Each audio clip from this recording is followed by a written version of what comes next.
Welcome to a Healing Peace podcast. We strive to create a place where women can come together to talk, grow, be refreshed, and renewed as we navigate life's hurdles. Inside this podcast series, we discuss shaping our identity, where we provide tools for conquering life's waves. Let's dive in.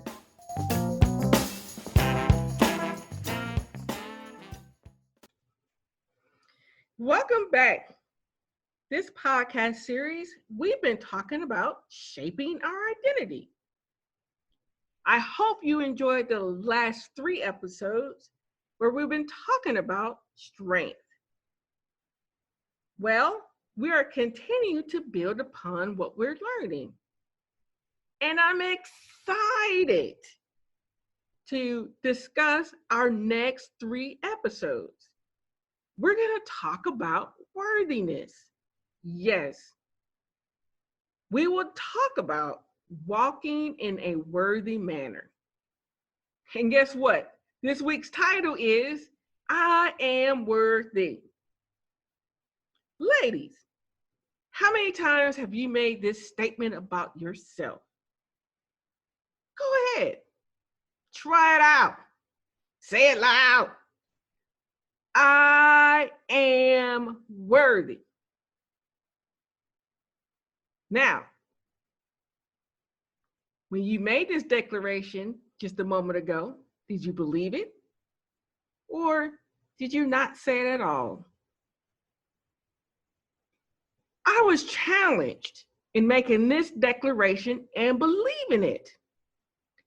Earlier this year, I became sick to the point of it landing me in the hospital. I was there for about 5 days until I was able to be stable enough to leave. During that time, I must admit, I was losing my mind. Yes, I got a little cray-cray. Why? Because I missed my home. I wanted to be in my own location, my own comfort, my own peace, my own abode. And I became tired of not doing anything. Some people may think, oh, I get a week off. Well, that's not cool for a worker bee. Because for a worker bee, we hate not working. Anyways, there's a period during my stay where I felt as though I was unworthy of all the care and the attention that I was receiving. I could not believe how thorough the hospital staff were. Anything I needed, they quickly responded. When I was not doing what I was supposed to be doing, they marched right in and said, now, Miss Baker, you know that you're supposed to be doing this or that. And I'm like, okay, I'll go plug myself up. And then there was one time where I was on the phone with my mother and she overheard the staff. She too was impressed and said, you are in a great hospital. I cannot believe how many times they check on you and ask you questions and they're so polite. I said, oh no. And she ended with, man, they are taking great care of you.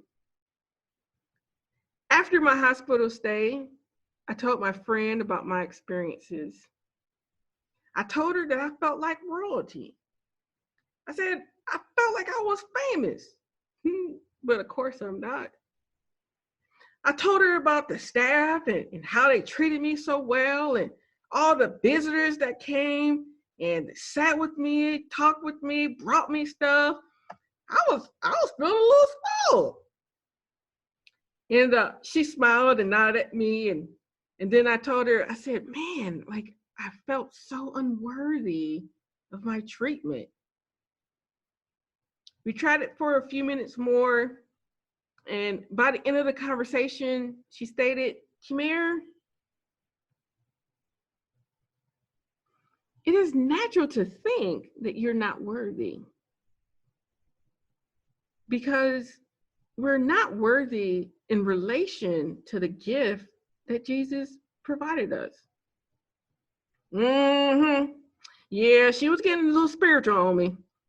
But I sat and I listened, and she continued, and she stated, who we were before Christ entered our lives did not leave us worthy of God's precious gift through his son. And I sat back a little bit, and I was kind of disappointed because I kind of wanted her to say, yeah, girl, you worthy. Enjoy it. About time you got it. But no, she got spiritual on me. And she continued to state that it's God who makes us worthy, not these experiences, not people, but simply God makes us worthy. My eyes opened up a little bit wider, and she concluded with, hey, go read this book, The Search for Significance, Seeing Your True Worth Through God's Eyes by Robert McGee. So you see, you guys, just like how I give you guys assignments, I have people in my life giving me assignments too. And I did. I went and I read the book. It was phenomenal. And it opened my eyes to so many good things that I have in God and Christ. I encourage you to read it as well. The book is listed on thehealingpeace.com in the featured book section. Okay, I'll come back to my hospital story later. Until then, you know how we do. Let's dive into some scriptures. We've been discussing Ephesians so far. We reviewed Ephesians, well, not everything in Ephesians 1 through 3, but some of the scriptures have come from Ephesians 1 through 3. And in these grouping of scriptures, Paul is actually providing guidance for our everyday lives. And where we pick up this week is chapter 4. And in chapter 4, Paul transitions to request believers to live according to that guidance. You see, this whole time he was giving us a little warm and fuzzies, getting us ready so that we can take some action. And you know what? He does not disappoint. He starts off with a bang by charging believers to walk in a manner worthy of the calling which they have been called. For those listening, I got a question for you. Do you feel like you have it on straight with your relationship with God? Do you feel as though your life reflects walking worthily? As you think through these questions, I want to spend some time talking about this walking in a manner worthy. Earlier in Ephesians 2, Paul declares that we are God's workmanship, meaning God made us. Paul continues by stating that believers were created in Christ for good works. These good works were prepared way before all of us was born. Why did God do this? Why so long ago? So that we could walk in them. You see, God is always real smart. He knows that we can easily get off the path. Sometimes we just make things a little too complicated. You know, like I said before, I'm an engineer. I can kind of overthink everything. And God be like, what in the world? You didn't have to go through all that. Same here. Like, I was like, I'm going to nip all this in the bud. I'm going to make it simple. I'm going to provide a roadmap that's not based on your actions or confusion, but it's a roadmap based on his truth that is readily available for all of us. In his brilliance, God created us in his son for good works that we can walk in. This means our good works reflects our creation in Christ. As we put on our new self, and as we're walking in them, it actually reflects how we present this creation to others. In the first podcast series, Eyes That See, I talked about God's calling and gifts never change, despite our response or how we handle them. Now, in Ephesians 4, Paul talks about our calling once more, but this time it's in the context of us walking in a worthy manner. You see, our response to God's calling and gifts remaining intact is that we walk worthily, or simply, our lives reflect Christ within us. Now, as I've been saying this, you may be wondering, well, how do we do it? What does that mean? Is it going to be easy? Well, my questions earlier may have kind of started you thinking in this direction. Those questions being having it on straight, or your life reflecting walking worthily. Well, Paul does not disappoint. As I said before, he's very thorough. He's a real smart man. And he tells us a little bit more detail. He adds, walking in humility, gentleness, patience, tolerance, and love. I think by now, you know that I like to nerd out a little bit. Well, here's my nerd moment. Let's examine what humility, gentleness, patience, and tolerance mean. Humility means a deep sense of one's moral littleness. You're probably like, what in the world? What in the world does that mean? Basically, you have a humble opinion of yourself. You're basing your opinion on God's truth versus comparing it to others. When you compare yourself to others, you may think, man, I am looking pretty good right now. Yeah, and as I say this, I do this, unfortunately, a lot, so I can feel better about my shortcomings. But instead of me comparing myself to other people so I can look good, I need to compare myself against God's standard. Thus, I know that I mortally fall short to God's standard. But here's the deal. I'll always fall short. And that's why I rely on God's strength. And that's why I need him in my life. Try to simplify things, that I need him. Okay, let's move forward. Let's talk about gentleness. Now, when I'm talking about gentleness here, I'm referring to the original language of the Bible. And the word is first linked towards God. It's actually saying that we accept his dealings with us as good. And because of that, we do not dispute it or resist it. Simply, we do not fight against God. We surrender to his will in our lives. This understanding then crosses over to how we interact with people. Despite their actions towards us, we allow God to discipline, rebuke, and transform the person. We do not get in God's way, and we accept how God deals with the person. This person can be somebody you love deeply or even despise.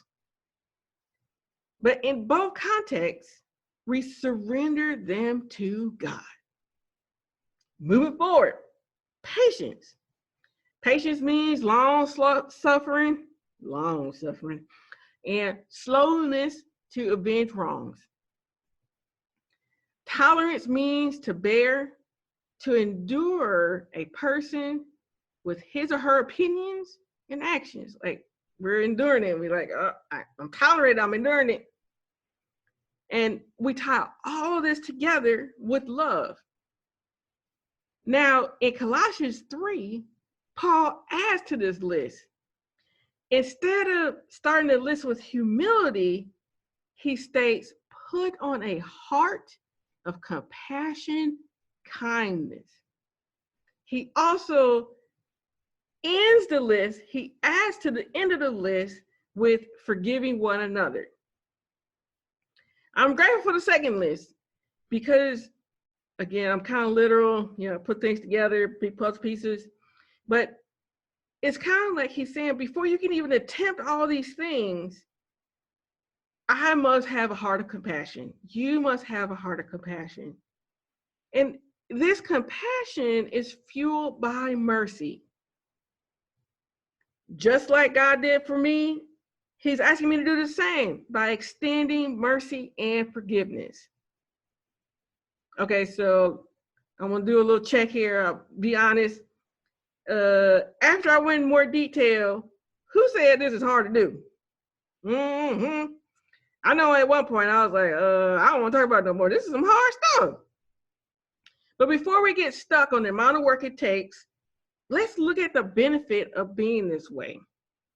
Paul states that when we are acting in this manner, we establish unity, which fosters the bond of peace. Instead of us fighting with one another and no longer talking to each other,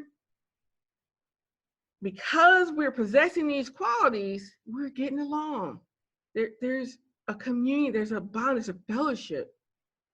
And we're willing to be in each other's lives. And again, what's the benefit of all of that? Well, we develop long-term relationships where we are in each other's lives for the long haul. Okay. Remember how I said I'm going to go back to the story about the hospital? All right. And how everybody was treating me like royalty? Well, actually, after my stay, someone politely told me that the hospital is known for being the worst in all of the city. I was like, what in the world? Yeah, that wasn't my experience at all. Even my mother noted how nice they were treating me and how well they were caring for me. I scratched my head and I thought through the details of my visit. Then it hit me. While I was there, I made sure that I spoke to everyone who cared for me. I asked about their days. I asked them, why did they choose the field? And I also thanked them for their service. Even though I was the one who required care, I wanted them to feel the love of Christ. I didn't always talk about God, but they knew that I was different. In fact, several of the techs would just come into my room to talk to me. They all commented that I was an easy patient and they enjoyed taking care of me. One nurse even stated that our interactions reminded her to why she first became a nurse, to care and help people. You see, that when I clothed myself in these characteristics, even though I was not specifically dealing with believers, people responded in a pleasant way. You may be calming down a little bit and thinking, okay, all right, yeah, okay, this is achievable. Yes, this is achievable. And, there's actually value for us possessing these qualities and treating others in this way. Okay, how about this? Let's think about walking worthily in another way. In Colossians 1, Paul also tells the believers to walk in a manner worthy of the Lord. But he adds to please God in all respects and to bear fruit of every good work. So how do we really walk in a manner worthy? By doing all things to please him. Therefore, the next time when you're challenged to respond a certain way, think about what pleases God versus the person. What will make God happy in this situation as you interact with others. Know that when you are pursuing to please God, you're not basing your worth on others and their approval of you. Instead, you're focused on the God who loves and appreciates you unconditionally. And in pleasing Him, you know that you will bear fruit for all the good work you're doing. For me, my fruit was better healthcare treatment, hands down. I was treated like a queen. But sometimes the fruit will be that the fullness of God is seen in your life. You have the privilege of representing God and His name. I'll conclude with this. God created you for good works, and when we walk in them, we proclaim, yes, we proclaim, I am worthy. I am worthy of my calling. I am worthy of my salvation. I am created in worthiness, which is demonstrated in the fullness of Christ within me. All right, ladies. This is it for today's podcast. But join me for our next podcast. We're going to talk to another life coach, and we're going to discuss walking in worthiness. You do not want to miss it.